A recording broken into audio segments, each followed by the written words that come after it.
The President of the United States, Joe Biden, is going to leave within hours today, I'm told, for Israel. He's going to be heading to Tel Aviv and to Jerusalem to coordinate activities with Jerusalem and and the United States. Now, this is a high risk operation here, and I think that everybody needs to understand, kind of what's at stake here. It's a lot more than just putting on a good show. Now, officially, this is what Secretary of State Antony Blinken said the president was going there to do. Take a look. The president will reaffirm the United States' solidarity with Israel and our ironclad commitment to its security. President Biden will again make clear, as he's done unequivocally since Hamas's slaughter of more than 1,400 people, including at least 30 Americans, that Israel has the right and indeed the duty to defend its people from Hamas and other terrorists and to prevent future attacks. The President will hear from Israel what it needs to defend its people as we continue to work with Congress to meet those needs. So just on the surface of it there, it on the one hand, it sounds like that the president's going there to find out what the shopping list is for the Israelis, to find out what they need and what more we can give them. And of course, on a 60 Minutes show on Sunday, President Biden, reiterated that we can, support what's going on in Ukraine, all those things that we've been doing. And now we can also add all this stuff for Israel. And that includes specifically interceptor missiles for their Iron Dome system, lots of artillery rounds, 155 millimeter rounds, and then probably millions of rounds of machine guns and other kind of bullets to go along with that. Now, that's just the things on the surface, but there is much, much more going on here behind the scenes, and the explodes. How this is actually a big risk, both politically and diplomatically, for the president. And there's a lot at stake here for the United States, not just for Israel.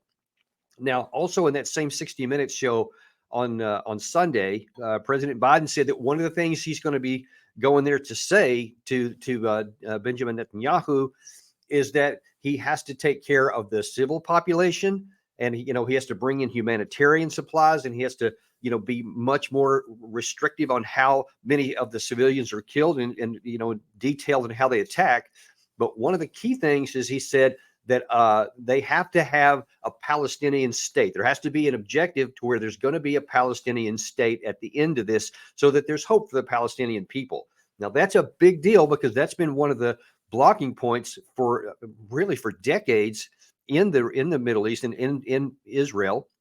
And there's been lots of conflict between, is there a two-state solution or is there not? Are they actually working toward it, or are they not?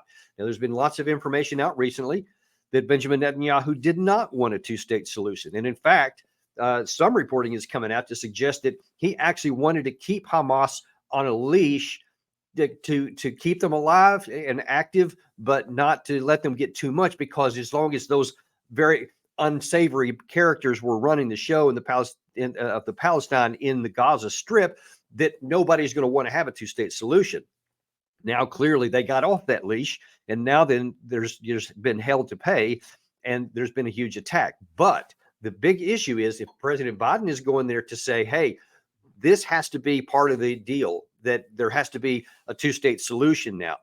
Well, that's one thing. But then just a couple of days ago, there was one of the members of the Israeli war cabinet, Gideon Sa'ar, was on Israeli television, and he has a very different view of what things need to look like at the end. Here's what he said. אחד, אנחנו במלחמה מול איראן, שהצעד, המהלך הראשון, המהלך ההפתעה של החמאס, היה רק הצעד הראשון בה. זאת צריכה להיות נקודת ההנחה שלנו. עזה חייבת להיות יותר קטנה בסוף המלחמה. א', זה עניין ביטחוני. להרחיב את הפרימטר. נכון, גם במזרח וגם בצפון. והם צריכים לאבד את השטח הזה. אחד, זה ביטחונית. שתיים, מחיר הפסד שהערבים מבינים. הם חייבים לשלם מחיר הפסד. אצלם חיי אדם או נזק לרכוש זה הרבה פחות חשוב. הם צריכים לשלם מחיר הפסד גם במובן הזה. ואנחנו חייבים שהסיום של המערכה יהיה ברור לכל המרחב שמסביבנו. That's going beyond just saying that Hamas needs to be destroyed. That's saying that the Palestine itself, or the Palestinians in the Gaza Strip itself, has to be shrunk and has to be reduced. Now, what he's going to do with those people, he didn't get into, at least not in that interview there. But that's a big issue, because if Biden goes there and puts his capital and the name of America on this table and says, here's what you guys have to do. This has to be part of it in order for us to support you. And then they basically thumb their nose at him and do whatever they want. Then obviously it makes the United States look very weak. And for him, the president, to claim that's our objective when the Israeli leadership are going in a very different direction, that's not a good situation for us to be in, and sets us up for more trouble. I wish that was the extent of our difficulties and our challenges. Unfortunately, it gets a lot more problematic than that. Now onto the diplomatic scene. Now, Secretary Blinken and Secretary of Defense Austin have been crisscrossing the area for quite a number of days now on a lot of diplomatic efforts. You know, we give, just so you're a little bit of background, if you're not aware, the United States gives Egypt substantial money in aid. I forget the exact number. It's 1 point something billion, I believe. 1.3 billion perhaps, but it's a substantial sum of money. So we give them aid all the time. And of course, everybody knows we give a lot of aid to Saudi Arabia. We give them lots of defense help and many other kinds of assistance as well. So these are two people that we're supposed to be relatively allied with, or certainly on friendly terms with. But when Blinken went to talk to these people to try to get things that are important to the United States done, he came up empty-handed so far. When he went to see Mohammed bin Salman in Saudi Arabia, he was embarrassed by the crown prince wouldn't even meet with him on time, made him wait hours. The Secretary of State of the United States had to wait hours to get a meeting with bin Salman. So believe me, that was not because he got busy. That was an intentional message, which I think got through. On the other side, over in Egypt, you had al-Sisi take Blinken to task, and was pretty rude on some of the things that he said. And so far, none of the things that Blinken has wanted has come to pass, meaning none of the things that the administration has sought. So Egypt is still not willing to take any of the Palestinian people. They're not willing to open the gates, and they're not willing to do much beyond put some trucks at the border, but they're not doing anything else that we're asking for. And they also are saying, hey, they're pretty harsh at Israel, saying it's not just about the Israeli citizens, it's also about the Palestinians, and you got to take care of them. And this is a long time coming. All these kinds of messages that the White House doesn't want, they're saying out loud and publicly. So if now President Biden comes in and he gets rebuffed in Israel, they don't do what we asked them to do. If Egypt doesn't do what we ask, and if Saudi Arabia doesn't step up and do any of the things that we've asked there too, then you can see where our reputation is going to be greatly diminished. And believe me, if people all around the world, friends and allies, if they see that on this high stakes mission, on something that's so important, if we can't get anything done, then our ability to get things done later on is also going to suffer, because people are going to find it easier to resist us, easier to say no to the United States, because all of a sudden they're not sure that we can deliver. Now, this is a bigger issue than it may seem, especially when you consider that President Biden went to Ukraine before their big offensive. And it was obvious that, he had gone there with a similar message. We're going to give you whatever you need for as long as it takes. And then the mission was a complete failure. They didn't have any success at all, no matter how many things that we gave, how much ammunition, how much supplies, how much intelligence, how much training. None of the things mattered then. And things turned out very bad for Ukraine. Now, this is again on the eve of a likely major offensive, this time Israel going into the Gaza Strip.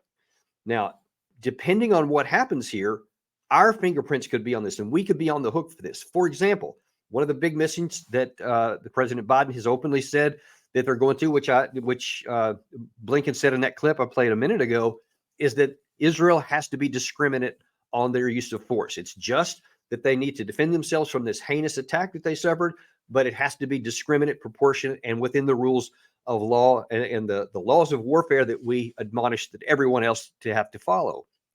If they don't, and if they do go in heavy-handed and there is huge civilian casualties, and they get accused of war crimes or whatever, if that's what happens, then the expectation is going to be that Biden gave the green light for this. That's whether he does or doesn't. I mean, he could truthfully behind the scenes, emphatically tell them not to, but if they do, that's going to be the assumption. and we're going to get painted with that.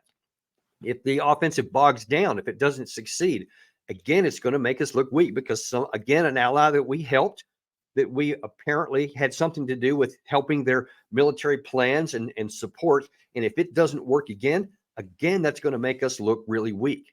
So all in all, this is a very high stakes gamble for the president, very high risk, but there's not really high reward potential. That's one of the biggest problems with this, is that it's not real high. There's not many things that you can say, well, if this happens, then it'll be good. Now, if the civilians are helped in Gaza, that's certainly benefit. And that's my big hope. I hope that by the president personally going there, that's exactly what happens, that Israel does open the gates and allows the aid to come in, because they have resisted so far because they're concerned that the aid may have weapons or whatever, or that it may be used for the Hamas fighters. And look, that's probably going to happen. There's no way you can really keep that from happening, especially with food and water. But that has to be the cost of doing business, because the civilians, the innocent people, can't live much longer without food and water. So I hope that the president is able to get that for their sake. But if he's not able to get anything substantive from Egypt, then there's no value to this trip. And that's my problem, is that it just doesn't seem very high that he's going to get it. And even if he does, it's like, okay, well, that's what's supposed to happen. So the best you're going to come out with is, all right, well, that's what you should have gotten. So you don't really get a lot of reward, but you do have a huge loss if things go south. And that's one of my big concerns. And that's one of the things we need to all be watching for, just to see how this thing plays out, just even in the coming days, especially for the aid to the people, but then also subsequent to how this war goes on. So it's something we're going to be tracking very closely here at Deep Dive in the coming weeks and months as this war continues to, unfortunately, drag out. All right, that's all we got for you today. We will look forward to seeing you on the next Deep Dive.